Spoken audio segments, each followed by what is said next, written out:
Hey peeps. I don't know if you're going to be able to hear me, but I am in bed. I have my contacts out. Oh god, I think it's 2 a.m. And I want to tell you a little bit about what happened tonight. The little kitty, the feral kitty that we're doing the TNR, trap and release, she's doing well. We actually have a second kitty in the house tonight, which is a good and a bad thing. One, Rue has really bad cat allergies, but she's said that for the kitties, she's like, well, I'll just suck it up because they need to be indoors for like 5 days after they get neutered or spayed to keep them safe. So she's like, well, I'll just suck it up. Having a second kitty in the house, we have them in the basement in dog kennels, which are not big, but they're not tiny. So it's kind of perfect because it keeps from being able to jump anyway. So I put a little litter box in there. They're doing well. The second kitty, I believe, is a male. Now, I was right about the first kitty. She was a female. Hi, Pug. Saying hi? Come here. Come here. Come here, Bubby. Oh, you need your ear meds. Okay, I'll put them in a sec. And we believe that the second kitty is a little boy.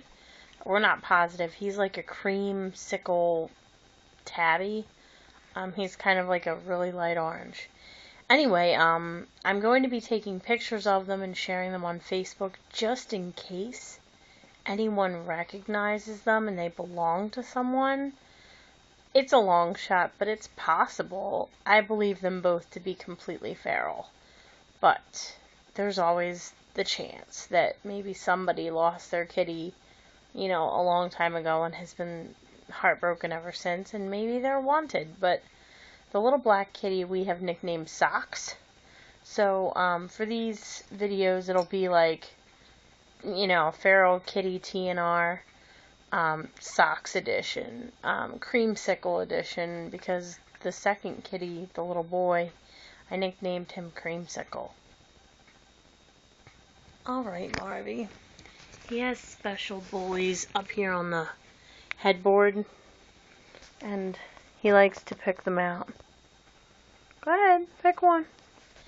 Anyway, I really don't think you guys can see me, and I'm sorry about that, but I wanted to give you an update. When I set the trap today, Andrew's like, well, one, it would be a good and a bad thing if we got a second kitty trapped. The way that it would be good would be because she wouldn't have to deal with a whole separate week of having a cat in the house and her allergies acting up. But the bad thing about having two kitties is the fact that it's twice as much kitty. So her allergies could be worse. We're not really sure. She normally just can't be around cats. So, I don't know. We'll see. I had to postpone my allergy testing, speaking of allergies, because it was going to cost $1,200. I have no allergy coverage on my insurance, so I'm just taking like an over-the-counter allergy med for maybe like 2 months to see if maybe that will fix it. It's probably not going to, but during that time we're also going to put some money aside each week so that I can go get the test done, because it's like a one-time thing unless your allergies change. But whoa, $1,200. I wanted to puke when I got that estimate. I was just like, oh my god. Anyway, so the kitty, this guy, the second kitty, Creamsicle, he might have to get a different little nickname because I don't know if that one will stick. Anyway, Ange heard him spring the trap, and he actually cut his paw on the trap because there was a spring plate, and they step on it and it springs the trap, like where the trap closes behind them. And then he wigged and he was like hanging off of it, and I think it cut his paw. So when I take him tomorrow, it's now 2 and I have to be up at 7 to do drop off by 8. So I need to go to sleep, but I wanted to update you guys. I'm also going to do a little bit of video of him on the way. And his ear's not notched, so, odds are he's not spayed. Or neutered, rather. Check time. Okay, 5 minutes. He's very frightened, but then again, so is the first kitty.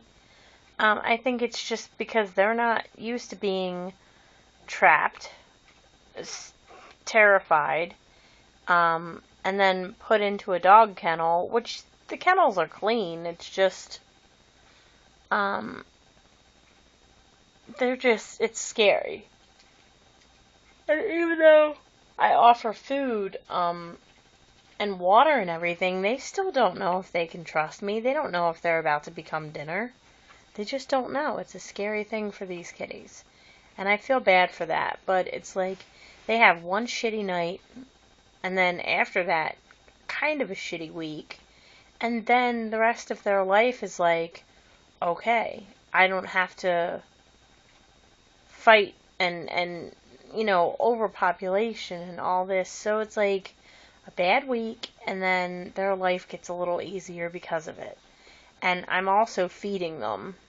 Like, Ange and I are feeding them. Are you eating your paw? Oh, no, that's Lily. Okay, good boy. So, I know I'm kind of all over the place, but it's not good to feed feral cats and just let them breed. But it is good if you're doing something to help. Feeding them, getting them neutered, that I feel good about that. I feel positive about that. So, I'm good with it. That's what I was going to say, excuse me. So it's $40 a pop for each feral to get spayed. But I can count it, I believe, I have to ask my tax guy about this. I believe we can count it as a charitable donation when it comes to taxes. So I think it can be written off. But I'm not positive, so I have to ask my tax guy. So if you're the IRS and you're watching and you think you're going to bust me, I don't know. I'm going to ask. So don't get crazy on me. But that's just the excitement. I'm happy that we got both kitties, and there's at least 2 more that I know of in the area that come and eat, and I've seen them, and I don't know, for all I know, this little boy, the second kitty that we trapped, may be owned by someone, but he is skin and bones. You'll see tomorrow when I take some video footage. He does not look cared for or loved. So, and I've been kind of feeding them. This is going to make me sound like a complete jackass, but I can't have them be fat and sassy when I'm trying to catch them to neuter and spay them. They kind of need to be a little hungry. So I've been putting out food like every 3 days, which I know is bad, but it keeps them coming back to the house expecting it, looking for it, but not so well fed that they're like not gonna get into the trap. Because ultimately, like, when I take them, they're not only getting spayed and neutered, they're getting their ear notched, which again, I know that upsets some people, but I think it's actually a good thing, because then I don't have to take them in and risk, like, the second kitty getting hurt in the trap. Even though it's a humane trap, it's not a trap that's supposed to hurt them, but I just need to look at why he got cut. And I can't look at him, so I need the vet to look when they have him out tomorrow. And I'm going to tell them, like, if he's cut, can you treat that, stick powder, whatever. If he needs stitches, I can pay a little extra for that. But I think it's just a little cut, and they'll probably use some styptic powder. But anyway, they notch their ears, and then they also give a rabies vaccine. So it's also helping in some way. It makes me feel like I'm doing something good. It makes me feel like I'm giving back a little bit. It makes me feel like I'm, not just me, but I'm just talking about me. Obviously, Rue is doing it with me. It makes us feel like we're becoming a part of the solution and not the problem. Because it's easy to look away and just be like, it doesn't concern me. But it feels good to like do something to help, you know? I've said